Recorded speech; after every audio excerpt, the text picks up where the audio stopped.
Hi, people. I was just telling myself, yeah, I know, I'm vain.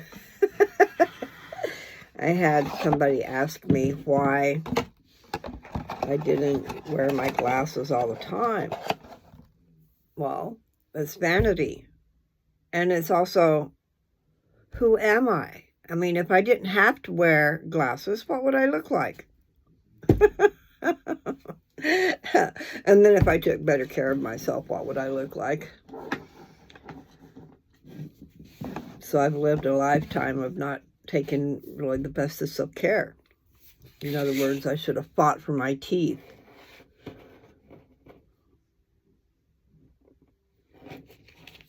All stemmed from when I was a little child and that damn dentist who didn't give a rip about the tears falling down my face.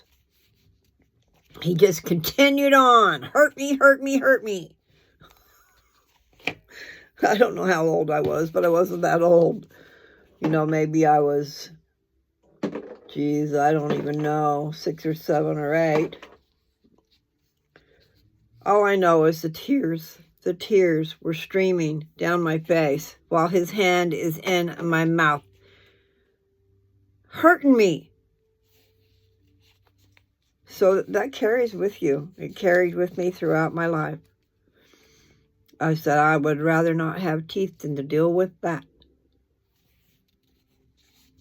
But once you don't have any teeth, you'd rather not deal with that. I mean, gee willikers, some of my favorite things were crunching on nuts and southern fried chicken. Different things that are crusty that you can't really do without teeth. You suck on them. It's not funny. So you people out there, take care of your mouth. Don't wait until, I mean, it's not wait until either, because that would be the part with the cancer and part with other things. It's kind of like with my headaches.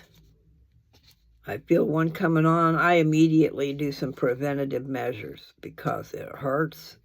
It makes me sick. Not cool. Okay, so I should just put this as a little short. Say hi. It is March 10th, and this is Lou. March 10th of 2026.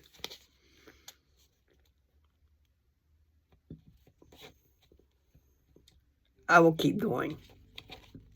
I was thinking maybe I would shut her down and have a little short.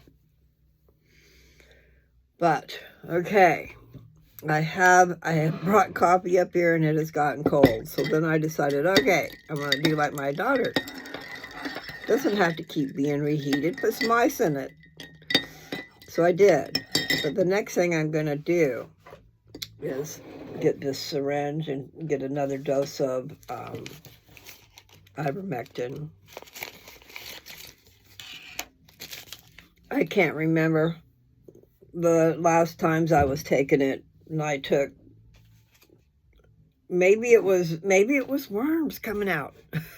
I don't know, but it was scary, so I quit.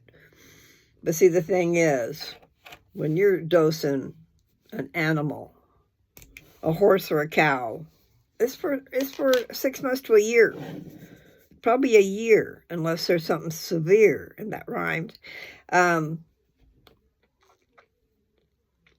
I've told you guys about it before on several videos, so I don't need to do that. It's just that in my past, when I had a cancer scare and I talked to an old man, he was 70 years old, and here I am, 71. But anyway, this was 20 years ago.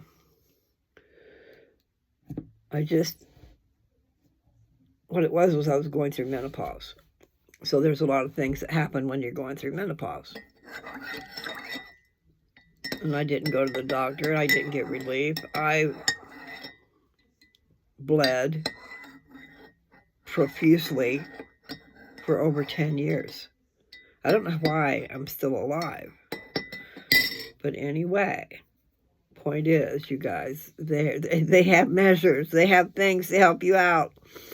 So you go to the doctor or a clinic, whatever it takes. I went to a clinic. But, and then they told me to take naproxen. I said, I don't think you heard me right. So, naproxen, what is that? It's like a leave. Anyway, point was, I did what they said and it stopped the bleeding. Can you believe that? Just a matter of taking naproxen when I suffered for so long. And I mean, really, really, really, really. Okay, so when I was getting on here today, I thought about this fella. I don't remember your name. Anyway, someone asked me if I would read Added Upon. Now, I remember trying to read it, and it's kind of hard. It's back in the day. First copyright, 1898. But they did talk a little weird back then. And like I said, my reading skills are not the best, but I'll try. Because I don't know that this book is in print. I mean, you could put the name in a search and see if somebody has it to sell. But I don't know that they're printing it. And it's from way back when. First copyright, like I said, 1898. And then there were some editions made. So there's a preface to the 3rd edition, I believe, and then there's a preface to the 5th edition. And I don't remember what year that was, 19-something in the, let me see, famous saying, let me see. I'm having a hard time remembering to take those drops. I'm supposed to put a drop in my eye every night before I go to bed. This book is by Nephi Anderson. I know, I need to just put on my glasses, but I thought maybe I could see the date. Preface to the 3rd edition. This one is in Liverpool, November 5, 1904. And then this one is preface to the 5th edition, 5th and enlarged edition, Salt Lake City, Utah, May of 1912. So, my grandma gave me this book when I was a teenager. And I know I must have read some of it, but I don't know how, because the words really are kind of foreign. And makes it difficult to read. But I don't know.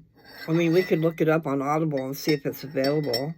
But it's probably a book no one's ever heard of.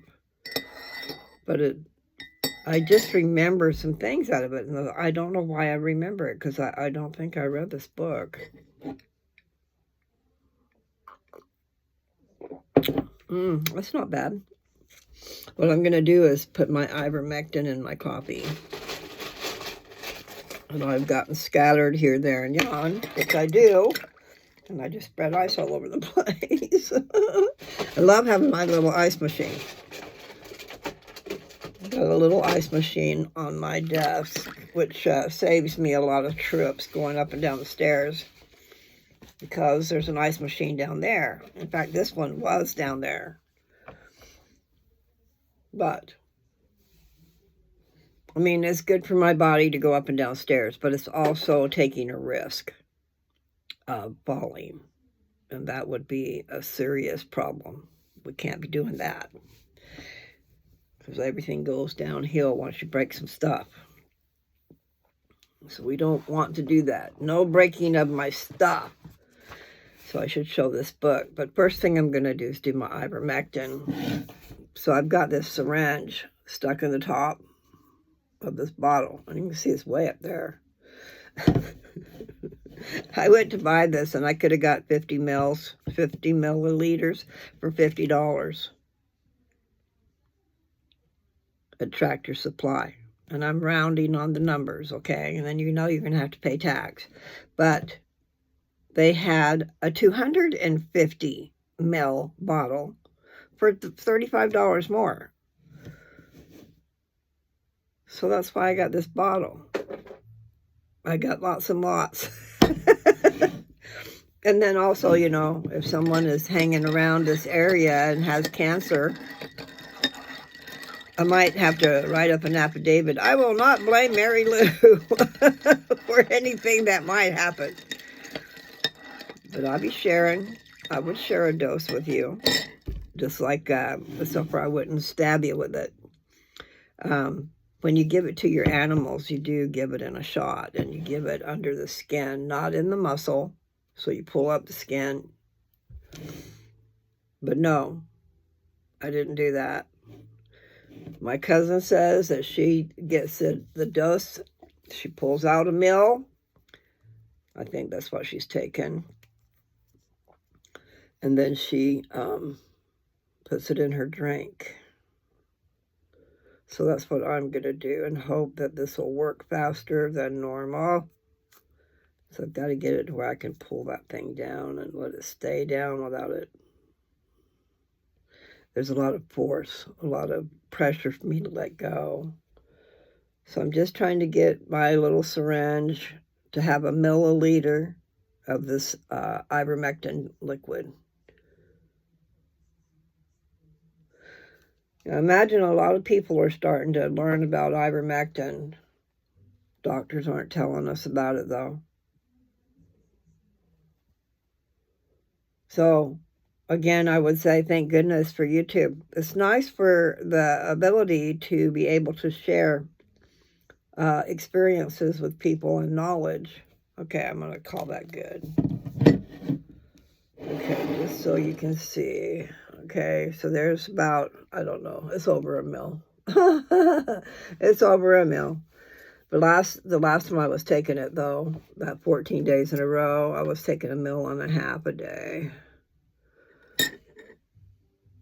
I talked to somebody on TikTok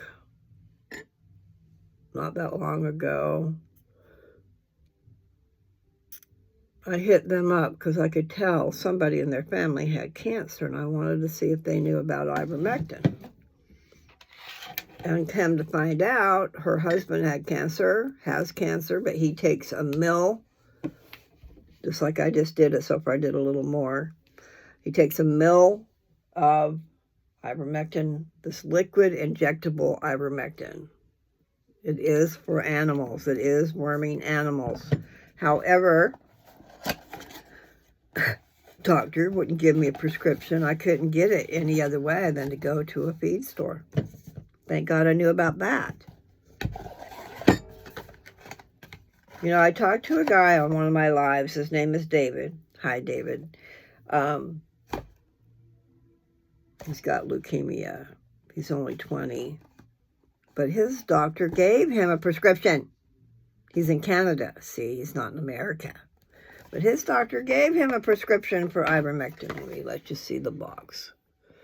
Ivermectin. Yeah. Injection for cattle and swine. 1% sterile solution. Sterile solution.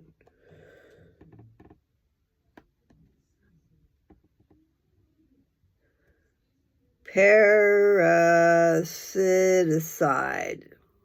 Anyway, it gets rid of parasites. It's a parasiticide. Anyway, so I'm going to take it. I'm not going to take it every day like I did that one time. I took it 14 days in a row. And things started happening. It took a while before things started happening, but oh my God. There was stuff coming out. It weren't poop. Scared me. But then again, you know, if you have worms, what's it going to look like when you expel them? Or do you think it's just going to dissolve them? I really don't know. All I know is I had several experiences that led me to believe this is a good thing. Meaning I talked to an old man my grandma turned me on to. And He had been battling cancer since he was 20, and he was 70. I think I started to tell you guys about that.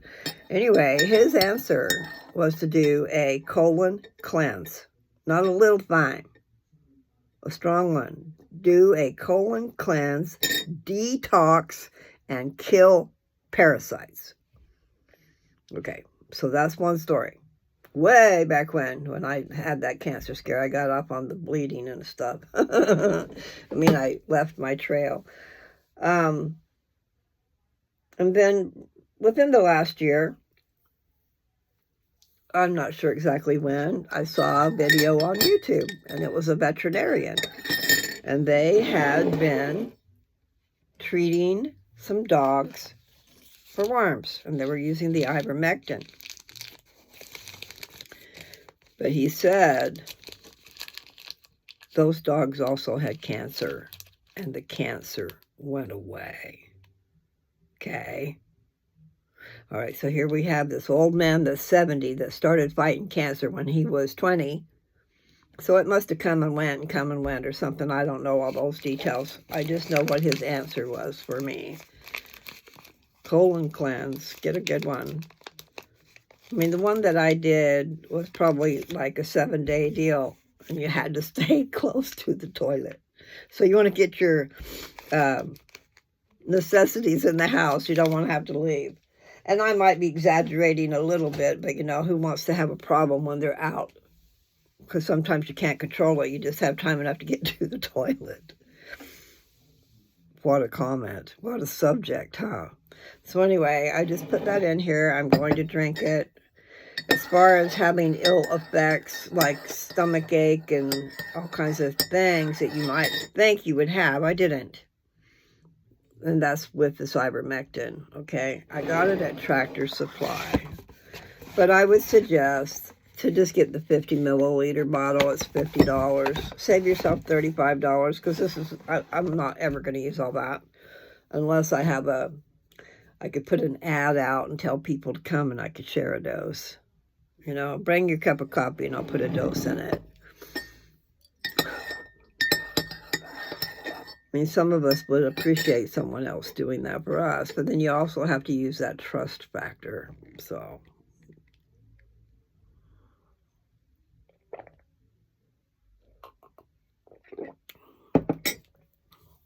I have my cup of iced coffee and my ivermectin. Okay. This fella asked me if I would read Added Upon. I'm just not sure that I can, but I will try. I will give it an effort, but there are things that hurt my head. And one is trying to read foreign things. In other words, I read on my channel a couple of chapters. Actually, I read more than that, but not at the same time. A couple of chapters at first from Jesus the Christ. Published in 1915. So I don't know when it was written, how long it took. It could have been a collaboration. And what was that book? Jesus the Christ. Heavy, heavy, heavy, heavy book. Wow. And some things that are too difficult for me put me to sleep. My inner works will just shut down. Sorry, you've had enough. It's the truth. So the point is, I read the first 2 chapters of Jesus the Christ. Not at the same time, of course. I did 2 different videos. But I fell asleep twice during the 2nd chapter of Jesus the Christ. But it was because it was difficult. It was because the words were foreign to me. I didn't know what they meant. Some of them. I mean, of course I knew some of them, but some of the words, to really get the meaning from what you're reading, you would need to stop and look those words up so that you can put the sentence together with knowledge. In other words, what am I talking about? When I'm reading the sentence, what are you saying to me? Because I don't understand it. And so it gives this perplexing thing going on in my brain, Okay, so between trying to pronounce the word, actually see and read and have it come out of my mouth, that's something. And then to pronounce the word that you do not know is foreign to you, and then you don't know the meaning, so you don't know what you're reading. Well, that's what I run across. But I'm talking about in added upon, but also Jesus the Christ. I knew what I was reading, but it was heavy. And then some of those words, like I said, I didn't know what they meant, so I should have stopped and found the meaning. But it put me to sleep. And it wasn't because it was boring. It was because it was perplexing to my brain. And my brain said, hey, you've had enough. And it shut me down. Away I went. And then you could see it coming on. Sometimes I can tell because I'll start stumbling over my words and I start going in real slow motion. Well, it's because I'm on my way out. So anyway, I will stop that. The point is, I have this book in front of me, and I'm not sure how to go about doing it because I know it's going to be too hard. My head already hurts. But meaning it's going to be too hard for me to go long periods of time. So you would want to be able to come back to the very same thing, part 1, part 2, part 3, part 4. So that's probably what I'm going to have to do. It would be nice to just read a chapter, but even reading a chapter might be hard, is what I'm trying to say. Maybe I'm being foolish. And I don't have a long time because today is Tuesday. It's the day that I go with my daughter when she gets off work. I did brush my hair. And I need to try to knot these rings. I have a habit of brushing through my hair. And then the ring will get caught in my hair. Well, I don't need that. But I have started taking my I am taking melatonin too. But I started taking biotin. That's what it was. I had quit taking biotin. I took it for, I don't know, probably until the pills ran out. And then I didn't get any more. But I do have a video on here of a woman. She's got white hair. During COVID, her hair, I guess, was really short. It got chopped off, not necessarily by scissors, just the condition her hair was in. So anyway, she started taking biotin.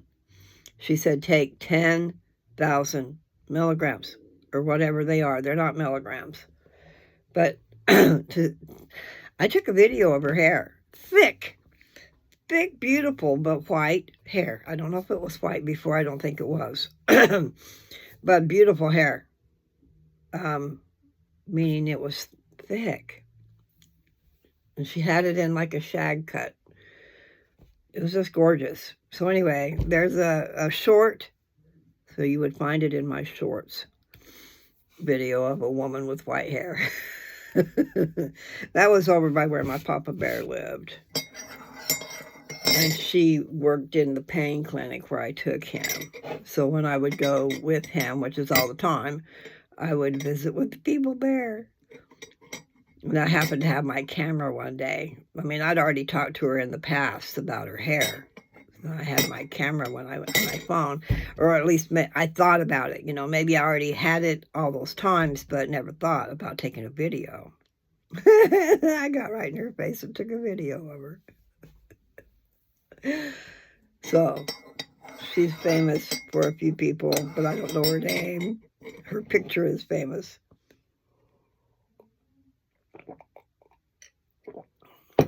I have been called infamous. I just don't know what that means.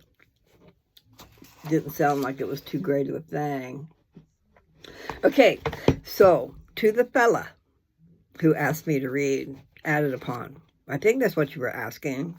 I'm going to do that. I'm going to try to do that, we'll say. I'm getting hot. But let me show you the book.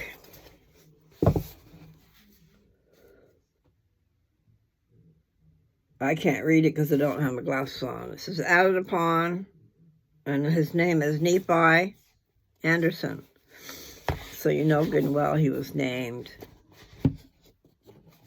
for Nephi. And there's 4 books in the Book of Mormon called Nephi. The first one I think might just say Nephi. I'm not sure, but it also might say 1 Nephi. These are different time frames, and as you look at generations, even today, we name our children after ancestors, you know, somebody special. Well, this guy was named after Nephi Anderson. So the book is a little bit taller than my hand. It's not that big of a book. I just know what's in it. So, I mean, I must know it because of something. So, I don't know what I should do. Should I start just in the book? And this guy's prefaced the book in the very beginning. Here's a little poem. What in me is dark? Illumine. What is low? Raise and support. That to the height of this great argument I may assert eternal providence and justify the ways of God to men. So that's a little poem in the front. Added upon, a story by Nephi Anderson, author of The Castle Builder, A Daughter of the North, John St. John, Romance of a Missionary, etc. So he's written several books, it sounds like. And they who keep their first estate shall be added upon, and they who keep their second estate shall have glory added upon their heads forever and ever.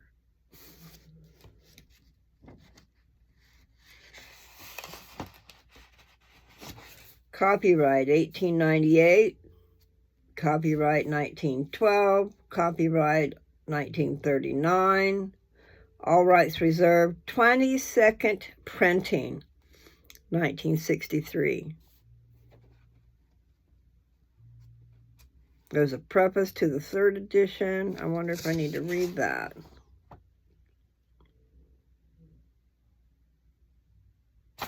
I think I will. We'll just go like you're going to read the book and read the front too. I know you can't see my eyes. I really wish you could. But, preface to the 3rd edition. A religion, comma, to be worthwhile, comma, must give satisfactory answers to the great questions of life. What am I? Whence came I? What is the object of this life? And what is my destiny? True, we walk by faith and not by sight, but yet the eye of faith must have some light by which to see. I agree with that. I need to write that to somebody. I do. Let me just mark that. That's a very, that's a profound little statement right there. You have to have something to believe in. You know, faith is believing, but there's a difference between believing and faith. And I'm not sure how to tell you that. I just know there is. Because I figured it out one day. Faith. Faith is wanting to believe in something you have no proof of. And believing. Which one is stronger, faith or believing?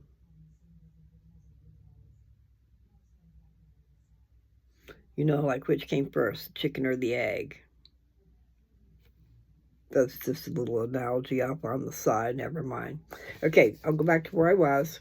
So let me read that last statement. It says, "True, we walk by faith and not by sight. But yet the eye of faith must have some light by which to see."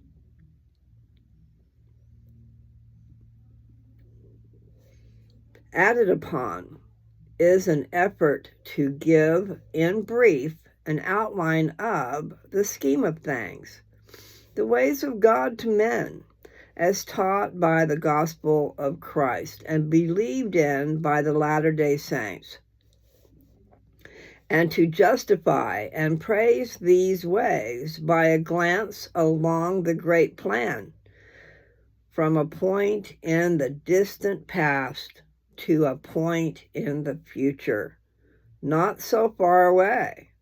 It is to be hoped. On subjects, excuse me, I had an itch. Ow.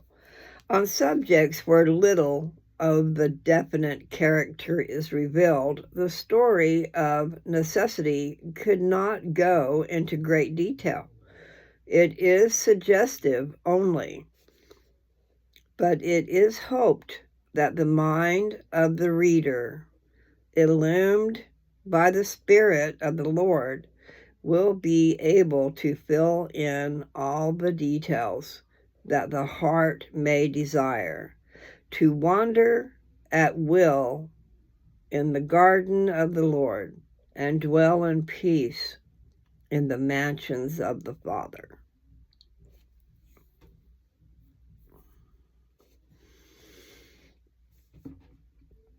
Many have told me that when they read Added Upon, it seemed to have been written directly to them. My greatest reward is to know that the little story has touched a sympathetic chord in the hearts of the Latter-day Saints, and that it has brought to some aching hearts a little ray of hope and consolation. I'm sorry that I do that, but I can't help it. So, give me a second and I'll read that last paragraph again. Maybe I won't cry.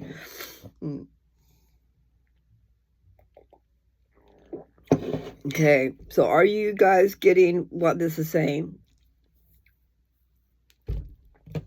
The Church of Jesus Christ of Latter-day Saints. We've been taught, those of us who have gone through the stages, we've been taught the plan of salvation and the plan of exaltation. Some people don't know anything about that. But like I've been trying to tell you guys, we came from a pre-existence and we're going to another existence. And then in the end, we're going to have our own worlds if we attain that. But this is like you said, it's a story. And it lets you kind of know what we think and what we believe. But it's still just a story. You have to get your own beliefs. So I'm going to read this last paragraph again because I know I messed it up. This is the guy who wrote the book who is writing this, okay? So he's telling you about his book. So the last paragraph said, "Many have told me that when they read Added Upon, it seemed to have been written directly to them.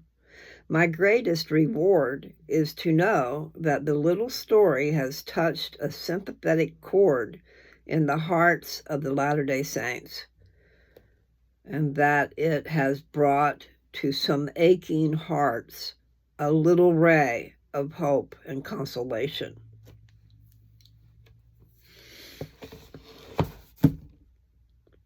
I'm sure that has to do with your loved ones that have gone on before you. Hope that you'll see them again.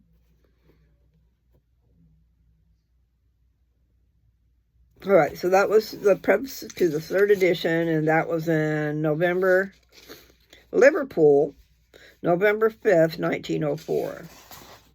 So here is the preface to the fifth edition. This is preface to the fifth and enlarged edition. This story of things past, things present, and things to come has been before the Latter-day Saints for 14 years. During this time, it seems to have won for itself a place in their hearts and in their literature. A reviewer of the book, when it was first published, said that so great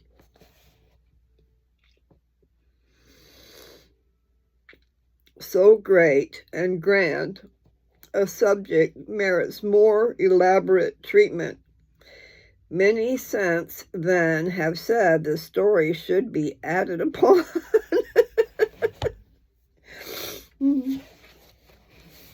And the present enlarged edition is an attempt to meet in a small way these demands.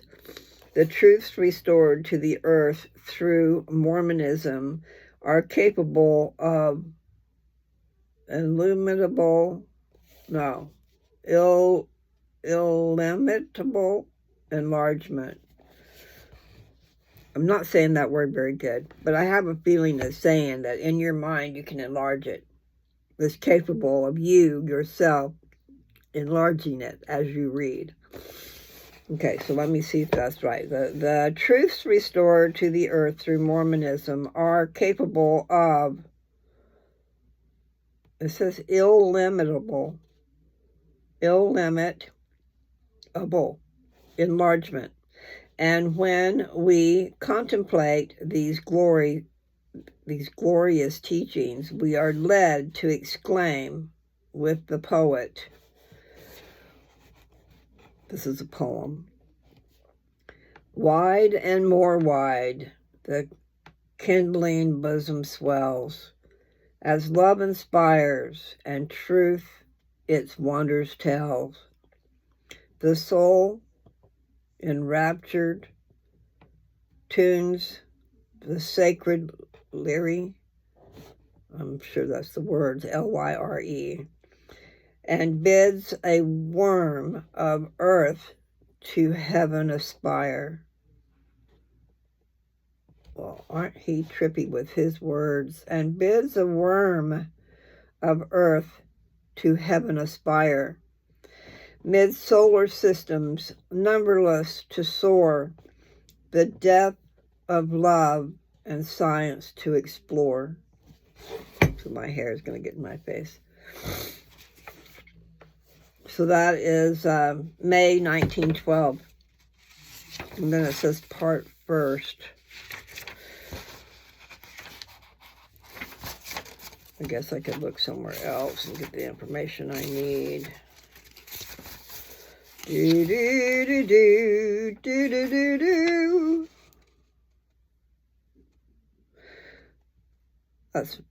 I wonder if that's Grandma's handwriting. There's a word here that says atom, and then it's got an arrow to Michael. Is that Michael, the archangel, who is Adam? You know, Adam and Eve, the beginning. I wonder if I made it this far. I've got a bookmark in here. I just really don't think I did. Well, I want to just go ahead and begin with the whole thing. So what I'm going to do before I start, because I turn the page, this is there. This is where the book actually begins. So I'll just read this other thing. The Lord possessed me in the beginning of his way, before his works of old. I was set up from everlasting, from the beginning, or ever the earth was. When there were no depths, I was brought forth. When there were no fountains abounding with water, before the mountains were settled, before the hills was I brought forth. While as yet he had not made the earth, nor the fields, nor the highest part of the dust of the world. When he prepared the heavens, I was there. When he set a compass upon the face of the deep depth, when he set a compass upon the face of the depth, when he established the clouds above, when he strengthened the fountains of the deep, when he gave to the sea his decree that the waters should not pass his commandment, when he appointed the fountains of the earth, then I was by him, and one brought up with him, and I was daily his delight.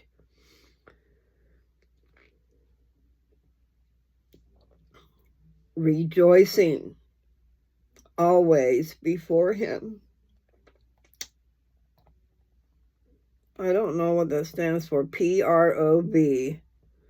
That's one of the books of scripture, I'm sure. I want to say providence, but I don't know what that word is. But it says P-R-O-V, period. And that's chapter 8, verses 22 through 30. P-R-O-V. I don't know. So these are the things that's before the starting of added upon. So maybe what I should do is not do any part. Okay, that says part second. How many pages? 27.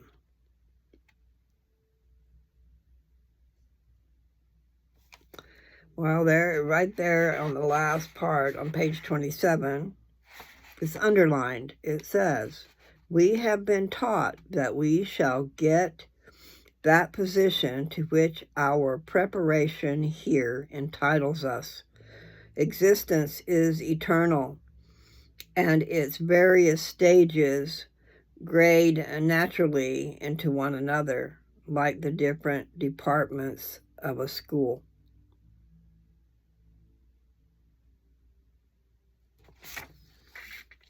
I don't know. Might have been my grandma that actually underlined these things.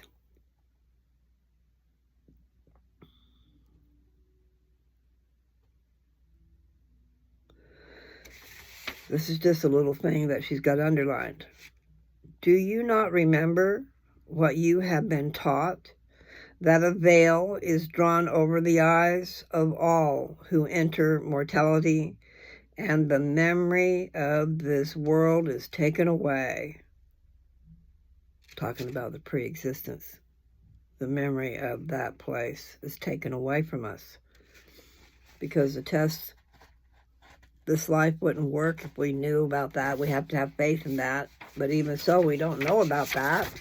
We have to go by our prophets and stuff, what they say. Okay, now here is something else that's underlined. But justice claims its own. Your punishment is that you be cast out of heaven. Bodies of flesh and bones ye shall not have, but ye shall wander without tabernacles over the face of the earth. Ye shall be reserved in everlasting chains under darkness unto the judgment of the great day. Talking about those who chose to follow Satan. They don't have bodies. But, you know, they do. They have a spirit body. So I don't understand that. There are going to be things we just don't understand. And what you got to do is decide.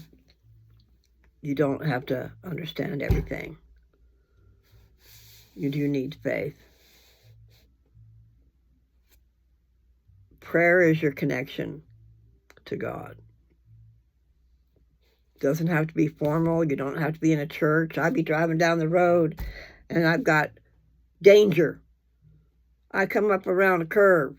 I mean, I was going on this trip to see my daughter at Christmas, and there was snow, and she was living in Denver. And I'm driving on a big old freeway. I mean, many lanes. And I'm in the fast lane. I come up around that curve, and there in the road, jackknifed a semi-trailer. A truck and trailer. Took up the whole damn freeway. You want a better bet? I was praying. Help me. I didn't know what to do. I let off the gas. I let off the steering wheel. I kind of just let it glide. But I had to get over. I know this is all backwards for you guys, but I had to get over from the fast lane across at least 4 lanes to get around that semi. And then you know that there's traffic along with me. So I got to get over there in a manner that I'm not running into somebody. As you can tell, we made it. But oh my God.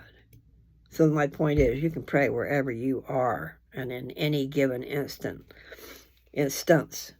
I prayed before I even got on the road for protection and help. But oh my God, I don't see how we got out of that. Except for God was there to help me. Maybe he helped my car too. But I didn't go in circles, and I didn't run into someone and slide, all that stuff. I just kind of glided over and around that big old freaking semi that was in the middle of the road. I mean, he went from one side way over. So yeah, I do believe in miracles, and I believe in prayer, and I believe in help. And one should not be ashamed of God and ashamed of a way to communicate with your Father in heaven. You open that prayer, or in the emergency, I'm going, Father in heaven, help me. But always you do need to draw his attention to you, because I'm sure it's everywhere. And you end your prayer in the name of Jesus Christ, amen. But still, for that instance, I had already said my prayer. Maybe put a bubble of protection over us, like a bouncy bumper car. But seriously, I did ask for help, and then I asked for help again. So maybe I didn't go, my Father in heaven. I'm sure I must have said, Heavenly Father, help me. Don't know that I actually said, in the name of Jesus Christ, amen, because I was in an emergency situation.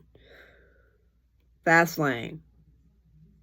Coming around a curve, not knowing what is around that curve. Then having to cross over at least 3 or 4 lanes to get around that semi trip. Okay, so I don't know why I said that. Must have been something I read. So I'm almost at an hour. Maybe I should go ahead and stop. And I'm going to have this book rebound. Looks like it wants to come apart.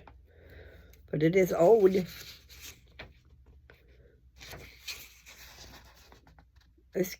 Since they already know that there's 22 printings, 1963, maybe that's where this book is from, is 1963.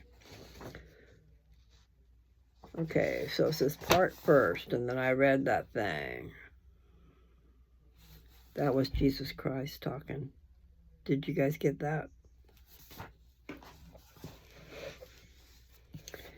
Okay.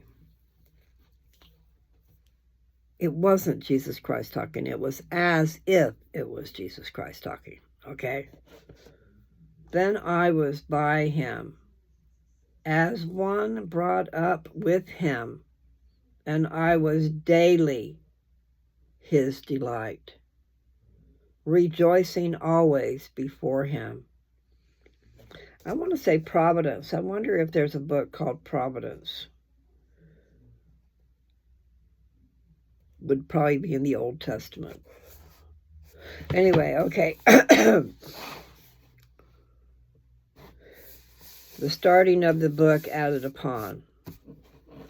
He's got this thing in Job 38, verses 4 and 7. Where was thou when I laid the foundations of the earth? ? When the morning stars sang together, and all the sons of God shouted for joy. That is going to be interesting, but my time is going to run out. So I think I will stop and just, I'll come back and start actually reading Added Upon. And I guess I'm going to have to keep track of what I'm doing, because I'll have to do part 1, part 2, part 3. And what this has got, it says Added Upon.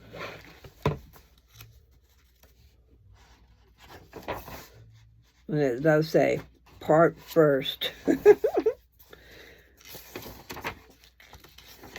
it looks like there might be 27 pages before part second.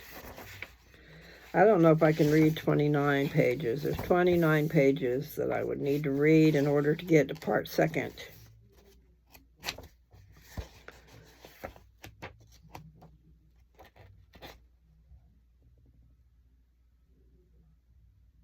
I read that to you guys.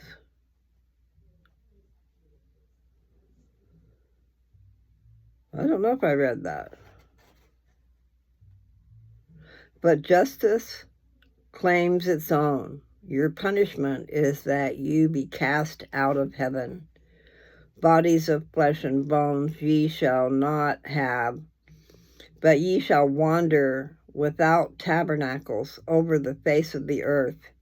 Ye shall be reserved in everlasting chains under darkness unto the judgment of the great day.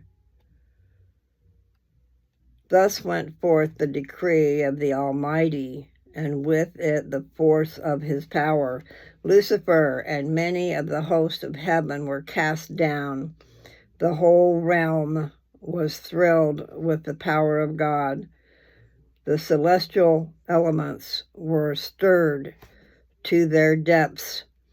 Heaven wept over the fallen spirits, and the cry went out, Lo, lo, he is fallen, even the son of the morning, which is Lucifer. Okay, so that was on page 20. All right, I will do that. I'm going to stop, and I will begin the book with the first part. My head hurts. I need to go take something for it. And you know what my dad would always say? I mean, really, he did have some rude things. He just didn't see it that way. I was plagued with headaches. I had really bad headaches when I was little. So unless you know what a headache feels like, you have no clue. And I would say that I had a headache, because I can't not say it when my head hurts. It's like, okay, that's the only thing that's happening. My head hurts, my head hurts, my head hurts. And I know nobody wants to hear that. But my papa, wonderful man that he was to everybody else in the world. Anything that ugly ought to hurt. Isn't that a lovely thing to say to your child that is actually in pain? I mean, literally, she's hurting. And you think that's funny? He did. That's just the way he was. My family will probably get all mad at me for saying things, but I will say that was stupid. But what it was ignorant. Ignorant to what a headache is all about. Ignorant to the fact that you are actually in pain. And you're his child. You know, the first thing that comes to my mind when someone has a headache, I want to fix it, because I've been there. And it's not fun. So I'm offering up something to take their pain away, including my bandana. I wear a bandana and I need one right now. I might have to go put it on. I haven't been taking my blood pressure medicine like I should, and I think it's affecting my head too. Plus, I haven't been taking my cholesterol medicine. This thing with my eye spooked me, and the regular eye doctor, was telling me that I shouldn't take my blood pressure medicine when I go to bed at night. He said, when you lay down, your blood pressure automatically goes down. So you don't want to. My optic nerve needs blood circulation. And if you're taking blood pressure medicine, he's talking about it, maybe you can't even get up there to feed your eye. So I don't know. All I know is it scared me. So I removed those two medicines from my nighttime regimen. But I have found I am having headaches, and that's what happened before when my blood pressure was quite high.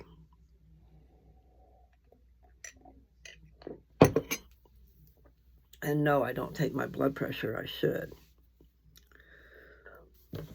But other things, tension causes headaches too. Worries, money. It would be nice. I mean, I think as I'm reading this book, Added Upon, if it's got in it what I remember, and I don't know why I remember it, I had to have read some of it, but it's going to be wonderful. I mean, this is a story. Maybe not necessarily true, I don't know. But I definitely like it. In other words, part of what I remember is these people that came from the pre-existence, and then they have them here at this existence, and then they have them in the next existence. And it's a lovely time. It's Zion. And you don't have to work your full head off for that $1. You work doing what you enjoy or what you're good at, or maybe you're learning something. I'm adding in there. But 4 hours a day. They're saying 4 hours a day, you do your best, and everything you do goes into the storehouse. And then, whatever you need, we're not saying want, but maybe there's some wants in there too, but whatever you need, you're allowed to go get from the storehouse. Okay? So you do your best. Say you're a painter. Say you're a sculptor. Say you're a poet. Say you are a welder. Say you are whatever. You do what you like. You do the best you can. 4 hours a day, the rest is yours. The rest of the time is yours. And that which you have done goes to the storehouse. And look at all the people. So there'd be a lot of stuff going to the storehouse. I imagine that would be a job too, keeping track of what's in the storehouse and where to put it and how to find it when you need it. That's shipping and receiving, and I started to say packaging, but what it is storing. And you create all these things, well, they have to go somewhere. And you have to be able to access them. So we would take lessons from Amazon and Walmart. They have big distribution centers, and they're already doing such things. But anyway, so that was just one thing. Instead of having to work and work and work, some people are working 2 and 3 jobs. Maybe they're all 3 part-time jobs, but enough to make up a job. I don't know. All I know is I do need. I need a job. And I don't want it to be full-time unless I'm really enjoying it. I mean, I do give my all. But the thing is, this book puts that kind of scenario going on in the millennium. In the millennium, if you've heard me recently, and maybe you already know, but the second coming, when Jesus comes, there's going to be a whole lot going on.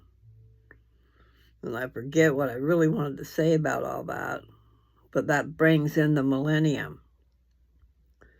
And, I mean, immediately I was thinking in my head, okay, when he comes again, he's coming in the sky and he's got his angels with him. And then we, those of us who are worthy, will be lifted up to meet him.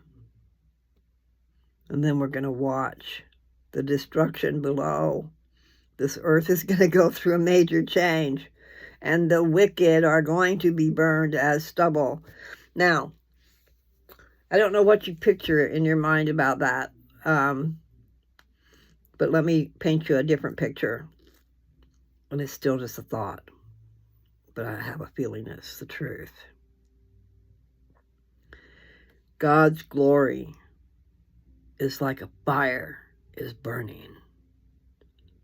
And when he shows up, only those who can withstand his glory will be lifted up.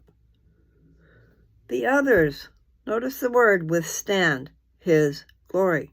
They will be burned with the fire that comes with him. He's not going to be going, like this and throwing down fire and stuff like that. It's just going to be his glory when he comes. What does it say in the Bible? It says something about no man could speak to God face to face without being changed. Without being, I think the word is transfigured. Changed so that they can withstand his glory. So, Jesus ain't coming throwing lightning bolts and throwing, I'm picturing like a dragon with his mouth going, putting out fire. No, that's not what's going to happen. I think just when he comes, the wicked will just disappear. They'll probably be disintegrated. Notice I said the word probably. But, you people, time is short. We need to be worthy. And to be worthy, you need to love your fellow man. You need to be living the golden rule. You need to worship Jesus Christ. And that probably sounds a little weird. I ain't going to worship anybody. Well, he is your God. And not just that. He gave his life and bled from every pore to pay justice. It's a real thing. Justice wants payment. You do wrong and you owe justice.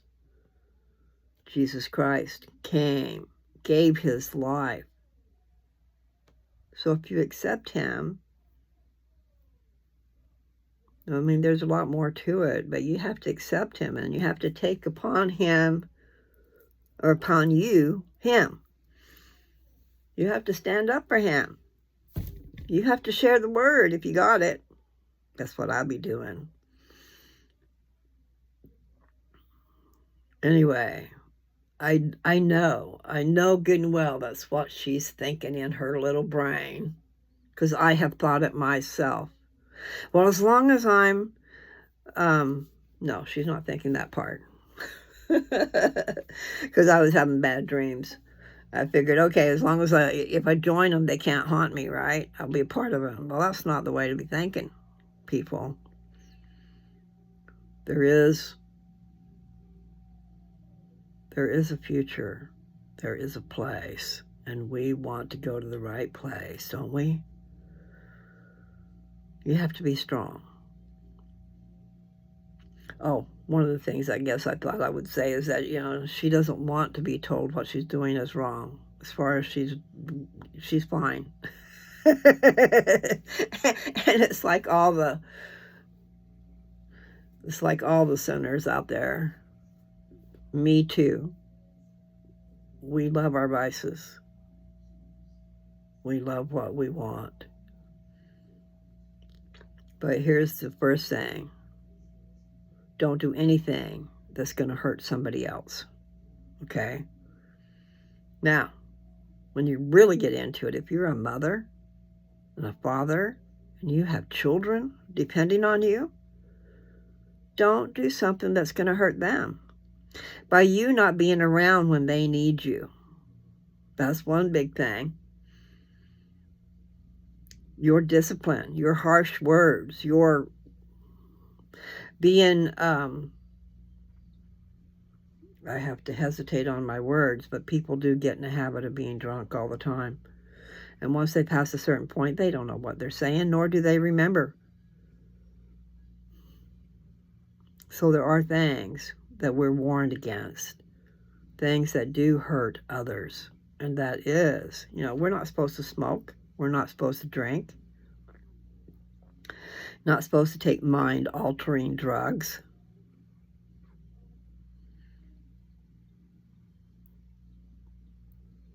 People need to remember, though, that we all have free agency. And as long as we are not hurting someone else, then,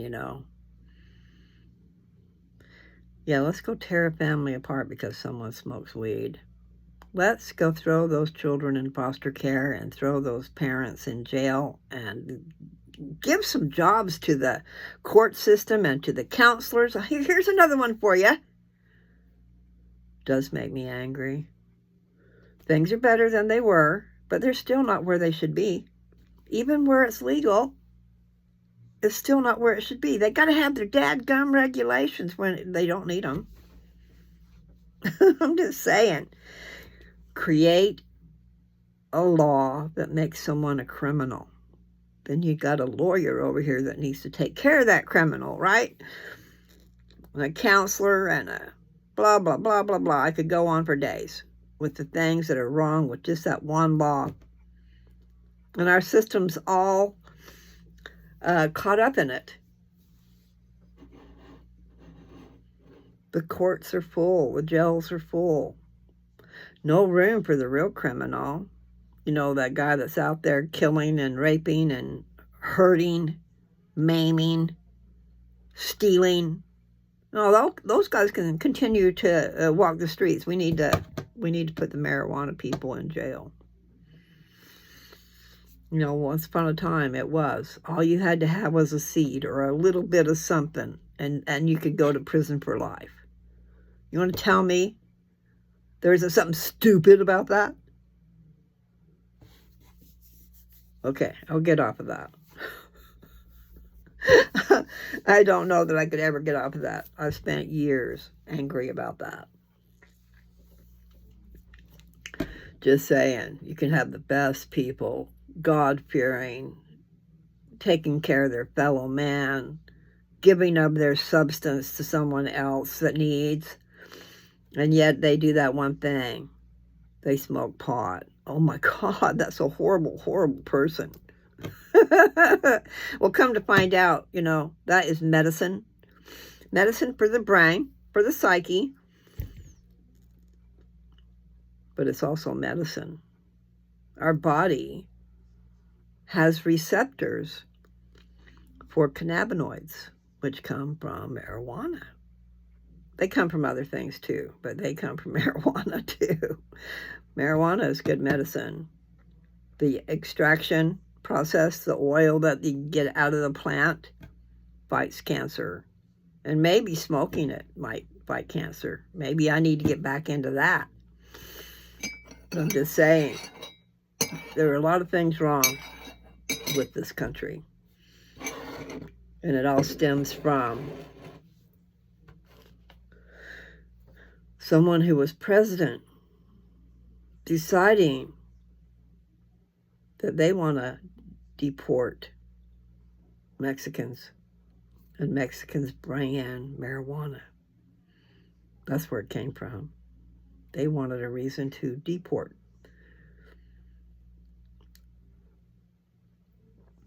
I am not totally aware of all that, but it has been known. It has been said. And it's a bunch of malarkey.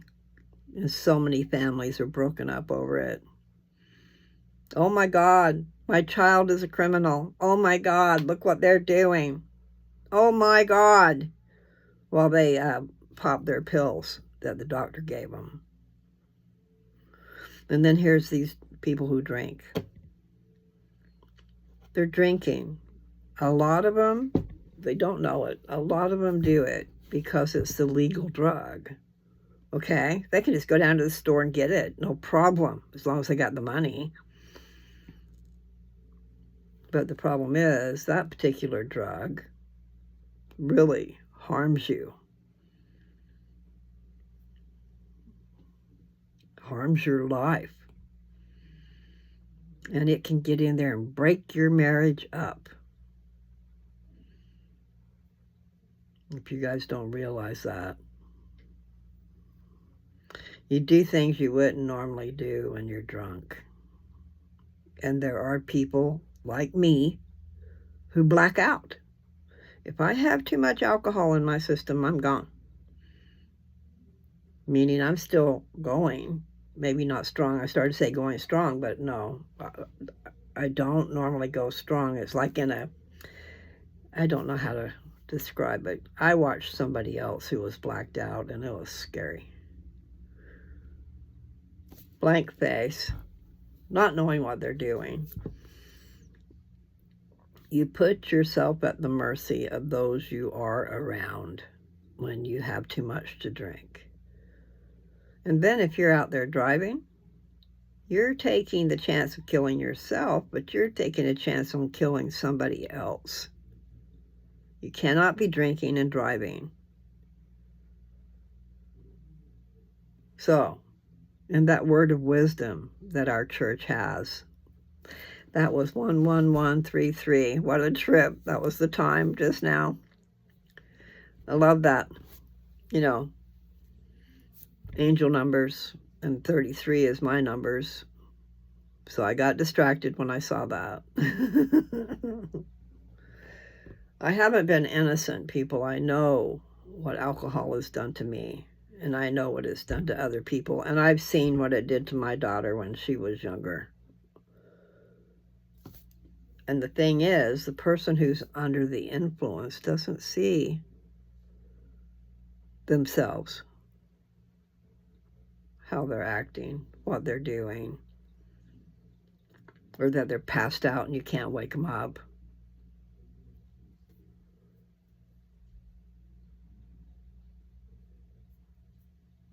Yeah, me and my daughter, wow.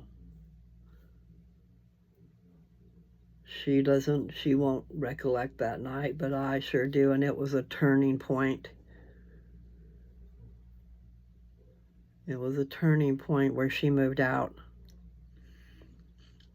And then the things are still going on, but you're not there to protect the young one. So there you are, worried all the time. You know, she was young. She was 18 when she had her baby. So we'll say she was 19 maybe. I love Jessica. She's a good girl. She's a good woman. She's got some frailties just like we all do. Boy, it's almost time. I guess I'd better get ready. Yes? Did your mom say something? Mom's about to pull up. Okay, I gotta go. Thank you, hon. Yeah. Oh. All right, I gotta go. My daughter is fixing to be here to pick me up, and luckily I got ready before now. Anyway, point is, I know there's a lot of people going through some things, and there's stories I could tell. Big story, but I guess I'll get away from that one right now. Maybe that'll save me. You know, it's just to say I've been through it. I've been through a lot, and we have to find a way to do better. And I'll let you go. I gotta go. Bye.